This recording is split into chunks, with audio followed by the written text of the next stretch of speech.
मैं हरि कुमार गुरु कृपा हर हर महादेव चैनल में आप सभी दर्शकों का स्वागत करता हूं। उम्मीद करता हूं कि आप सभी लोग कुशल मंगल होंगे। अगर फिर भी किसी को कोई परेशानी है तो बाबू राम गुरु जी की कृपा से समस्त समस्याओं के समाधान के लिए आकर मिलें या फ़ोन पर संपर्क करें। फ़ोन पर संपर्क करने का समय 10 बजे से 4 बजे का है और मिलने का समय भी यही है। तो मैं आज ये बताना चाहता हूँ कि जो है अतिथि स्वागत किस प्रकार करना चाहिए। तो एक समय की बात है, किसी देश में एक राजा रहा करता था। वो राजा बहुत ही दयालु, कृपालु और बहुत ही बढ़िया था।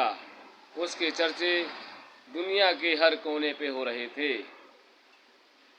एक संयोगवश एक दिन ऐसा आया कि राजा का स्वास्थ्य बिगड़ने लगा। राजा का स्वास्थ्य जब बिगड़ने लगा तो हकीम वैद्यों को बुलाया गया। हकीम वैद्यों ने भी उसका इलाज करा, लेकिन फिर भी वो ठीक न हुआ।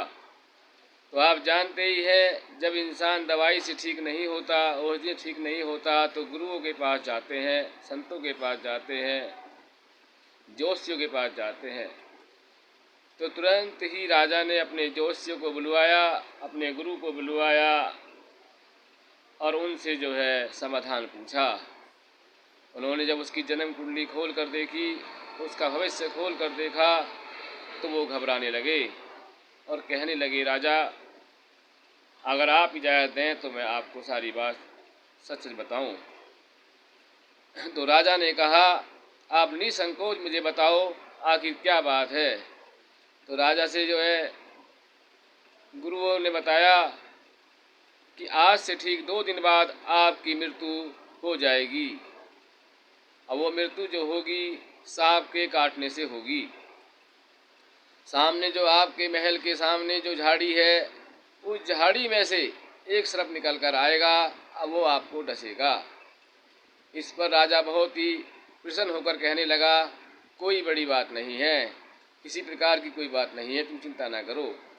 तो कुछ मंत्रियों ने अपने अपने मंत्र रखे कि गुरु ये राजा साहब, इस झाड़ी में आग लगवा दो, कुछ सपेरों को बुलवा लो।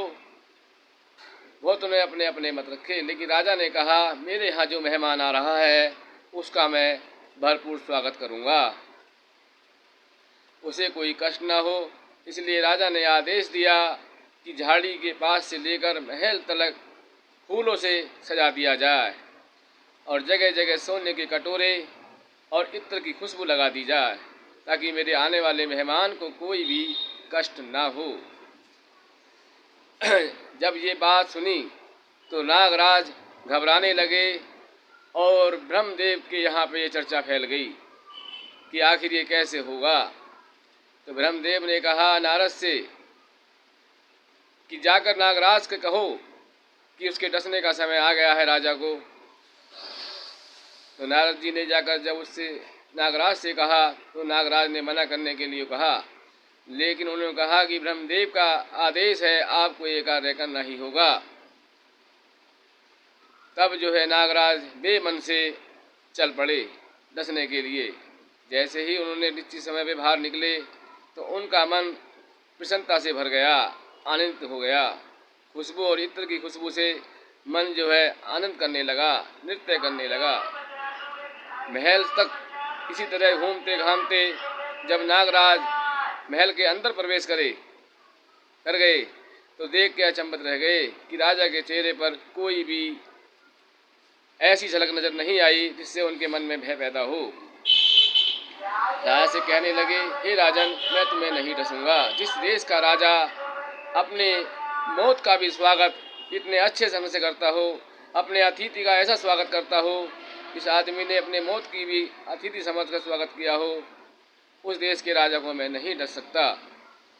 इस पर राजा ने कहा कि तुम अपने कर्तव्य का पालन करो। बोले, मैं ऐसा नहीं करूँगा, तुम्हारी जगह मैं अपने प्राण दूंगा।